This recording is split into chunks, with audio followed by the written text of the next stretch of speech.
सबसे पहले तो आप सभी लोगों को मेरा प्रणाम, नमस्कार। देखिए, आज की कहानी में कुछ यही बातें सामने निकल के आती हैं कि जब किसी इंसान की इंसानियत मर जाती है या किसी को शराब पीने की लत या जुआ खेलने की लत या जब कोई इंसान इन गलत आदतों में पड़ जाता है, गलत संगत लग जाती है किसी भी इंसान को और जब वो गलत आदतें उसके दिमाग पर हावी हो जाती हैं, तो वो इंसान किस हद तक गिर जाता है और वो इंसानियत को भी कहीं न कहीं शर्मसार कर देता है। आज की इस कहानी में कुछ एक ऐसी घटना जो सामने आती है।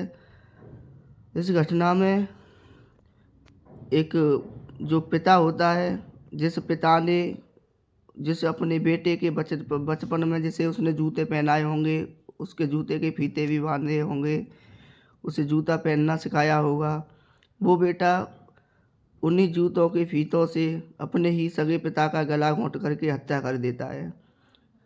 खैर इस कहानी को शुरू करते हैं। ये घटना है जून 2023 की, बुलंदशहर ज़िले की, यूपी। खैर कहते हैं कि जुर्म करने वाला कितना भी शातिर क्यों ना हो, वो कोई ना कोई गलती ज़रूर कर जाता है और पुलिस उसी सुराग की मदद से कातिल तक पहुंच भी जाती है। ऐसा ही एक मामला उत्तर प्रदेश के जनपद बुलंदशहर से आया है, जहां दांतों के निशान से कातिल तक पुलिस पहुंच जाती है। हत्या की घटना को किसी और ने नहीं बल्कि मृतक के बेटे ने ही अंजाम दिया था, वो भी चंद रुपयों के लालच में आकर के। दरअसल थाना औरंगाबाद क्षेत्र के गांव सुरजावली में बीते 24 जून 2023 को महावीर नाम के एक शख्स की हत्या हुई थी। पुलिस ने हत्याकांड का खुलासा किया तो महावीर की हत्या करने वाला कोई और नहीं बल्कि उसका जो सगा बड़ा बेटा था राजकुमार उर्फ राजू, वो खुद ही निकला, जिसने महज 1 लाख रुपए के लिए अपने ही पिता महावीर की जूते के जो फीते होते हैं, उस जूते के फीते से अपने सगे बाप के गले को घोंट करके उसकी हत्या कर दी।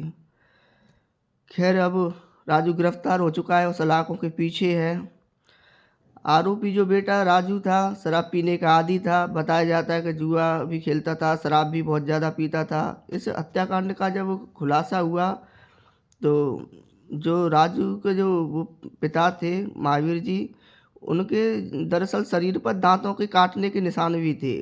जब वो निशान देके पोस्टमार्टम हुआ तो उन दांतों के निशान भी लिए गए, जिन्हें गुजरात की प्रयोगशाला की मदद के लिए वहाँ पे जो गुजरात में कोई प्रयोगशाला है, वहाँ पर उन दांतों के निशानों को भेजा गया लैब में। वहीं पे क्या हुआ कि इसके बाद परिवार पर जब शक हुआ पुलिस को, तो परिवार वाले के जो लोग थे परिवार के, उनके दांतों के निशान भी लिए गए। उनके फ़ोटो भी उस प्रयोगशाला में जो लैब में जांच के लिए भेजे गए। अब जब जांच के बाद जब वहाँ से जब रिपोर्ट आई तो बहुत बड़ा खुलासा हुआ।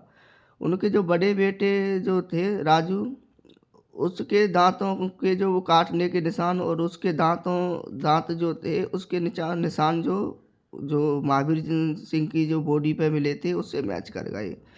पुलिस ने जब आरोपी बेटे को कब्जे में लेकर के और जब उससे कड़ी पूछताछ की तो बेटे ने अपना गुनाह कबूल कर लिया और फिर फूट फूट कर रोने लगा। बताया जाता है कि मृतक पिता जो थे महावीर जी, वो आरोपी बेटे राजू से ही सबसे ज़्यादा प्यार किया करते थे, लेकिन महज चंद रुपयों की खातिर बेटा राजू अपने ही बाप का कातिल बन गया और उन्हें मौत की नींद सुला दिया।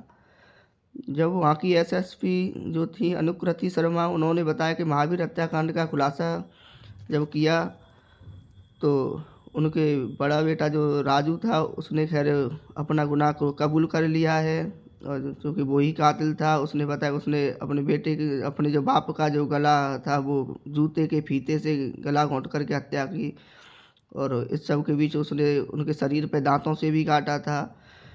खैर राजू गिरफ्तार हो चुका है और अब सलाखों के पीछे है। तो मेरा ये कहानी सुनाने का मकसद यही था कि देखिए, कहीं न कहीं जो भी ये आदतें होती हैं, शराब की हो, जुए की हो, गलत संगत हो, ये हमें मानसिक तौर पर, दिमागी तौर पर ये कहीं न कहीं हमें एक मानसिकता का बीमार भी बना देती हैं। कहीं न कहीं हम अच्छे कर्मों से, अच्छे रास्ते से भटक भी जाते हैं। तो कृपया करके अपनों का ख्याल रखें, अपना भी ख्याल रखें और इन सब चीज़ों से दूर रहें, बुरी संगत ना करें। बस खुश रहें, स्वस्थ रहें, सुरक्षित रहें। जय हिंद, जय भारत।